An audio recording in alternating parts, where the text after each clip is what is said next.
চাকরি জীবনে প্রয়োজনে প্রায় সব টাকাই তুলে নিতে পারবেন ইপিএফ এর। ইপিএফ এর নিয়মে বড় বদল, সহজে টাকা তোলা যাবে, থাকতে হবে ন্যূনতম ব্যালেন্স। কর্মচারী ভবিষ্যৎ নিধির নিয়মে বড়সড় বদল আনলো কেন্দ্রীয় ট্রাস্টি বোর্ড। এবার থেকে ইপিএফ এর টাকা তোলার নিয়ম আরো সহজ হবে, তবে একই সঙ্গে নতুন কিছু শর্তও জুড়ছে, যাতে অবসরের পর হাত খালি না হয়ে যায় এবং পেনশন খাতে যথেষ্ট টাকা জমে থাকে। নতুন নিয়মে 3টি নতুন শ্রেণীতে টাকা তোলার সুযোগ থাকবে। আগে নানা ধরনের কারণে টাকা তোলার আলাদা আলাদা নিয়ম ছিল। এবার থেকে পুরো ব্যবস্থাকে সহজ করে 3টি শ্রেণীতে আনা হয়েছে। 1, প্রয়োজনীয় খরচ, যেমন অসুস্থতা, পড়াশোনা বা ছেলে মেয়ের বিয়ের জন্য। 2, ফ্ল্যাট বা বাড়ি কেনা বা মেরামতির জন্য। এবং 3, বিশেষ পরিস্থিতিতে কোনো কারণ না জানিয়েই টাকা তোলা যাবে। এর ফলে অনেক সময় যেসব কারণে আংশিক টাকা তোলার আবেদন বাতিল হতো, তা আর হবে না। আগে প্রাকৃতিক বিপর্যয়, বেকারত্ব ইত্যাদি কারণ জানানো বাধ্যতামূলক ছিল।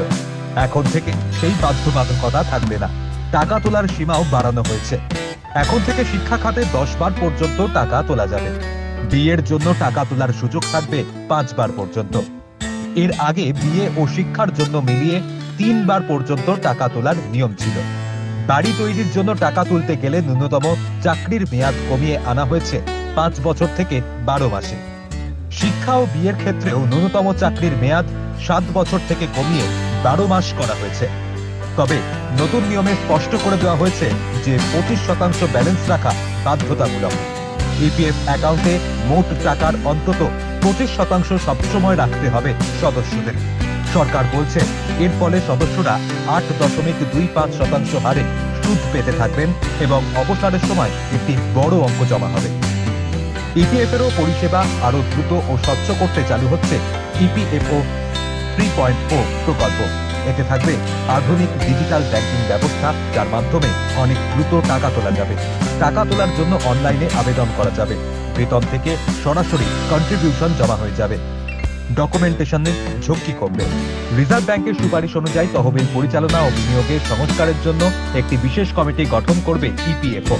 বর্তমানে ইপিএফওর 15% টাকা শেয়ার মার্কেটে, 45 থেকে 65% সরকারি বন্ডে এবং 20 থেকে 45% কর্পোরেট বন্ডে বিনিয়োগ করা হয়।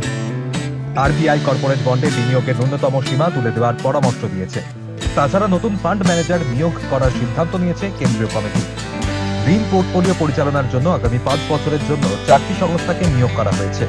State Bank fund management, HDFC, Aditya Birla Sun Life ও ইউটিআই অ্যাসেট ম্যানেজমেন্ট। এই নতুন নিয়মে সদস্যরা সহজে ও দ্রুত তাদের ইপিএফ এর টাকা একটি বড় অংশ তুলতে পারবে।